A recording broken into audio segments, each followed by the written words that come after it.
Law number 17, the law of dividends. Investing in the team compounds over time. Now, you're probably feeling good right now because we have talked about 17 indisputable laws of teamwork. And you're saying, we're on number 17. I mean, we have 16 of these indisputable laws under our belt. Feeling kind of proud, aren't you, huh? Yes. You kind of feel like you're ready to take your team and just go out and whip the world, aren't you, huh? How many of you would say, boy, I think I got this teamwork stuff down better now than when I was on law number 3? How many of you would say that from a 1 to a 10? Because what I want to encourage everybody, in fact, I trust that you've been doing this throughout all of the training. Every time you finish one of the laws in training, not only do you go back to the book and read the law and make sure you've got it under your belt and practice the law and apply it and teach it like I suggested to you in the introduction of this training video series, but I trust by now you're beginning to get a sense of you're getting a grasp of what these laws really mean. But here's the question. If you evaluated yourself from a 1 to a 10, here's the question.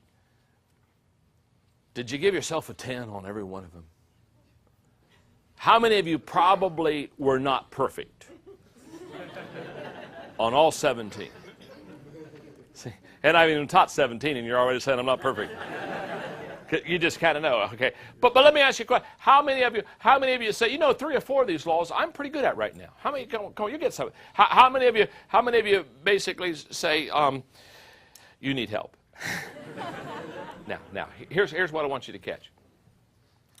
You're going to be good at some laws. Some laws you're not going to be so good at. What you do is you evaluate yourself, review this, not only for yourself but for your other team members. And I want to stop here for a moment and say this.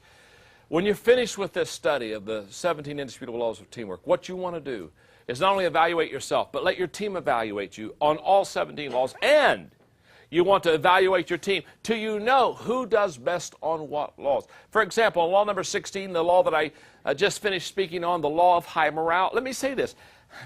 There may be somebody on your team that they are just a naturally gifted motivator. Aren't there some people that when you see them, your face lights up? You just know that they're going to say something that's going to lift you. Isn't that right? And aren't there other people when you see them, you just say, oh, dear God,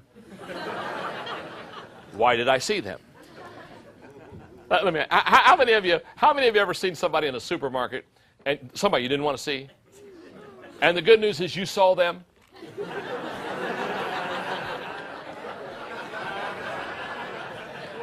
You saw them, they didn't see you.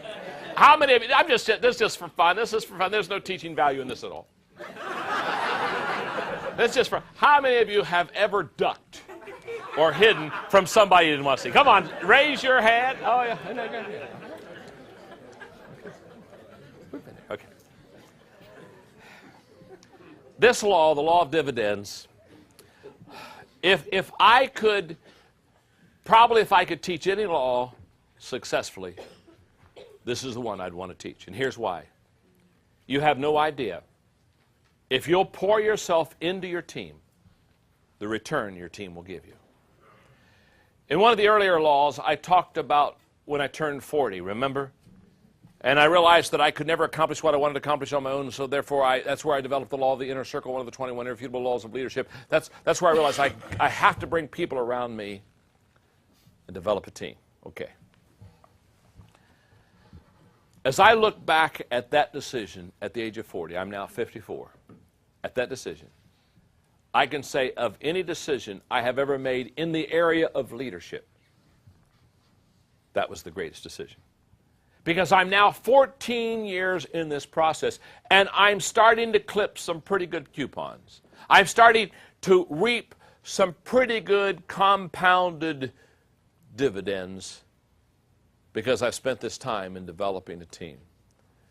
So I think the best way I can help you, because I really want to teach this law well, because if you can walk out of here today, and if you can finish this training video, and you can become committed to investing in your team, 10 years down the road, now not tomorrow, by the way, I want to tell you something.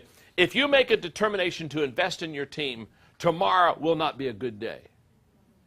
Because when you start to pour your life into people, some of the people on your team aren't going to be interested. Some of the people on your team aren't going to want to learn. They're not going to want to grow. And it gets very frustrating as leaders. You're trying to, pull them all together. And you're going to say, we're all going to get together to grow and learn. They're going to look at you and say, I don't want to grow. I don't want to learn.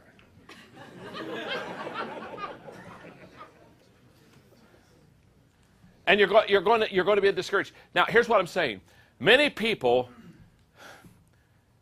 never reap the dividends of investing in the team because in the first 6 months it was so hard that they gave it up.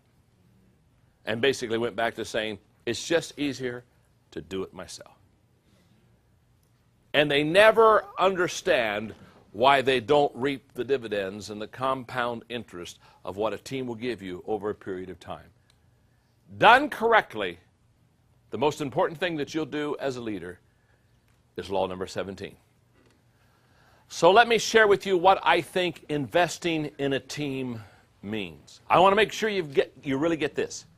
Number one, investing in a team means making the decision to build a team. This starts the investment. Just like you would make a decision to put money aside in the bank for CDs or invest it somewhere in the stocks, just as one day you have to, you see, if you've not put anything in, you can't get anything out. I mean, don't go down to the bank and say, I'd like to collect my money. They come back puzzled in a few moments and I'm sorry, you don't have any money. Oh. I hate these rules.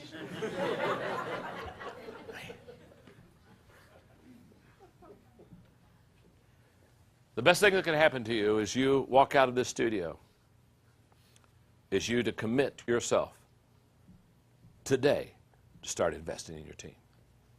That's step number one. Make a decision to build a team. Number two, gather the best team possible. What this does is elevates the potential of the team. And by the way, when you gather your first team, it won't be your best team. It's just going to be the team that you've got. So make the best of it. Isn't that right? It's okay. The only way that you're going to get a better team is either by training them or becoming so much better that other better people are attracted to you. Number three, investing in a team means paying the price to develop the team. This ensures the growth of the team. We've already studied the law of the price tag. We have already realized that organizations stop growing when the price gets too high. You're going to have to pay a price to invest in your team. Number four, investing in a team means doing things together as a team. This provides community and relationships for those that are around you. Number five, investing in a team means empowering team members with responsibility and authority. What this does is this raises up leaders for the team. Number six, investing in a team means giving credit for success to the team. This lifts the morale of the team. Number seven, investing in a team means evaluating to be sure your investment in the team is paying off. Nothing wrong with this. This brings accountability to the team. Number eight, investing in a team means stopping your investment in players who do not grow. This eliminates greater losses to the team. Number nine, investing in a team means creating new opportunities for the team because this allows the team to stretch. Number 10, investing in a team means giving your team the best possible chance to succeed. This guarantees a higher return. Now, if you'll allow me, I want to just quickly read these 10 things again without stopping. just for you to get the picture. Investing in a team means making a decision to build a team because this starts the investment for your team. Investing in a team means gathering the best team possible because this elevates the potential of the team. Investing in a team means paying the price to develop the team. This ensures the growth of the team. Investing in a team means doing things together as a team because this provides the community for the team. Investing in a team means empowering team members with responsibility and authority. This raises up leaders for the team. Investing in a team means giving credit for the success of a team. This lifts the morale of the team. Investing in a team means evaluating to be sure your investment in the team is paying off. This brings accountability to the team. Investing in a team means stopping your investment in players who do not grow. This eliminates greater loss to the team. Investing in a team means creating new opportunities for the team. This allows the team to stretch. And finally, investing in a team means giving your team the best possible chance to succeed. This guarantees a high return. Now, here's what I want to do. I want to share with you personally, for about 6 more minutes, the compounding results of investing in my team. Number one, my team makes me better than I am. That's a fact. I recognize it. Guess what? So does everybody else. And a classic example is this book, The 17 Indisputable Laws of Teamwork. I didn't do this book by myself. Oh, yes, I sat down somewhere and said there ought to be a Laws of Teamwork book, but then what did I do? I wrote down some laws I thought were laws, and then I got together my team, and I set them around the room, and I said, let me share with you what I'm thinking, and I threw it out with them, and they said, oh, my goodness, those are good, but have you thought of this? And over 6 months, 20 people had input on these 17 laws. And every day, as I watched their improvements, as they tweaked it, I said to myself, they're making me better. They're making the book better. That's what a team's all about. Number two, my team multiplies my value to others. In a few months, we'll do a simulcast for 70,000 people in probably 800 to 900 locations across America. On that September 15th day, I'll walk into an auditorium of 3,000 people with my teamwork notes. I'll sit down on a stool like this. I'll open my notes. Cameras will start rolling. We'll be into 700 to 800, maybe 900 site locations across the country. 65,000, 70,000 people will watch. And for the next 6.5, 7 hours, I'll teach. But here's what I know. I did nothing to recruit those people. I did nothing to develop those host sites. I did nothing to do the marketing and the advertising. I did nothing on the promotion. I did nothing on the communication. I did not set up a camera. I did nothing with the satellite. Basically, all I did was sit on a stool, open my notes, and say, hi, my name is John. I'm your friend.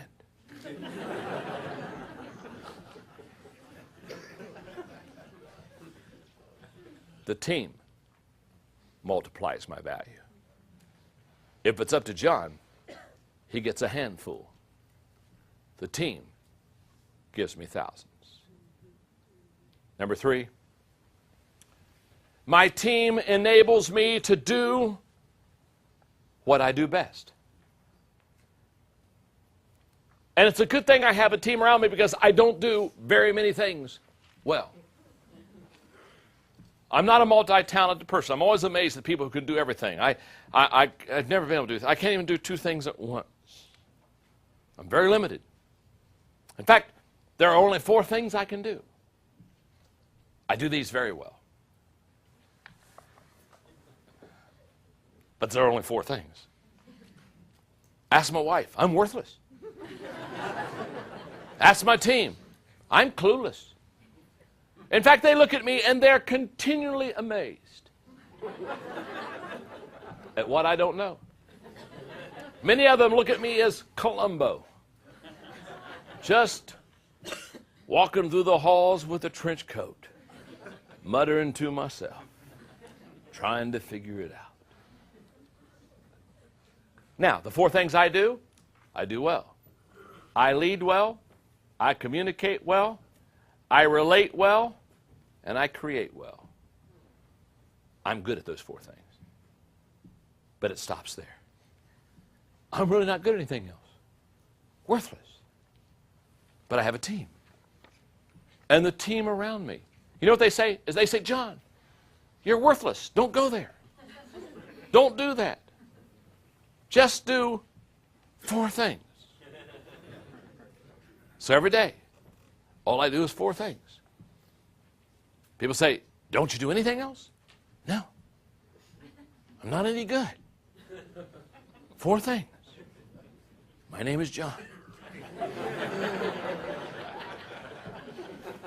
Keep it simple. Number 4, my team represents me where I cannot go. My team goes places that I don't go. We have an international ministry called Equip, and we're in over 100 different countries teaching leadership. My material, my tapes, my DVDs, our training seminars, over 100 countries. I only go internationally usually once a year, unless Margaret wants me out of the house. But they go where I cannot go. They see people I will never see.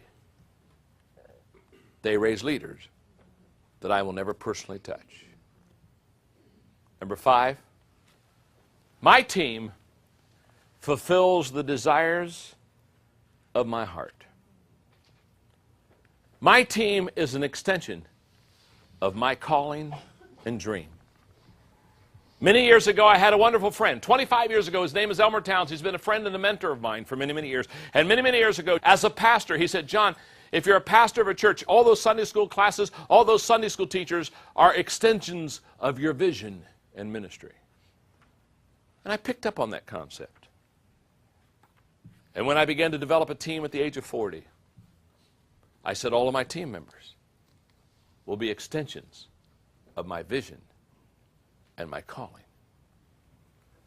And so they fulfill the desires of my heart. And those desires are fulfilled because when they come home, they tell me stories of what happened and lives that were changed. Or when I travel, people say, hey, let me tell you something. I was at a Dan Ryland seminar. I had an Enjoy Stewardship consultant come and help us raise money. And I hear the stories over and over again, and it brings joy to me. Number 6, my team provides community for my enjoyment. They're the ones that I play golf with. They're the ones I travel with. They're the ones I eat my meals with. They're my friends. It's kind of nice when your teammates are your friends. So you not only take the journey together for the vision, you kind of laugh along the way. And number 7, my team gives me more personal time. In fact, they're allowing me now almost to take a week off every month. I'm getting more time with Margaret than I've ever had, and she's loving this. I'm getting more time with the grandbabies than I've ever had, and they need me. Teaching them things that their mothers are not capable of teaching.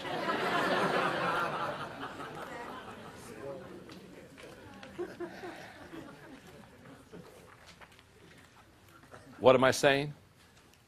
They free me up and allow me to do things with my family that I could never do if I would not have developed a team. In closing, years ago I wrote a book called The Success Journey. And when I wrote the book, The Success Journey, I said 3 things. 1, I want to take the journey of success. I want to go on this journey. I want to have a life of success. I want to have a life of significance. I want to have a life of fulfillment. I want to take this journey. The second thing I said to myself is, I can take it alone if I want to. In other words, I can do my own thing, call my own shots, go at my own time, have my own schedule. But if I do it alone, when I get there, wherever that is, it'll be a hollow celebration. Because the only person I'll have to high five is myself. So the third thought came. I can take the success journey with others. And if I take the success journey with others, oh, I know. When you journey with somebody, that means you can't always go as early as you want to go or stay out as late as you want to stay because you've got other people that you're taking on the journey with you. And I realize there are times when it doesn't go as fast as you want it to go, and there are times when it's a little frustrating because you got people on the journey with you. But here's what I know. We're doing it together. Now, I plan on doing this for a long time. I'm relatively a young man. But here's what I know. When I come to the finish line, I won't be alone. We'll be celebrating together. It'll be high five together because we have learned the laws of teamwork. And the great things about the laws of teamwork is the laws of teamwork work. So go implement them, apply them to your life, get buy-in from your team, do it together, go to the top. Success is yours because you included others on your journey. Thank you very much.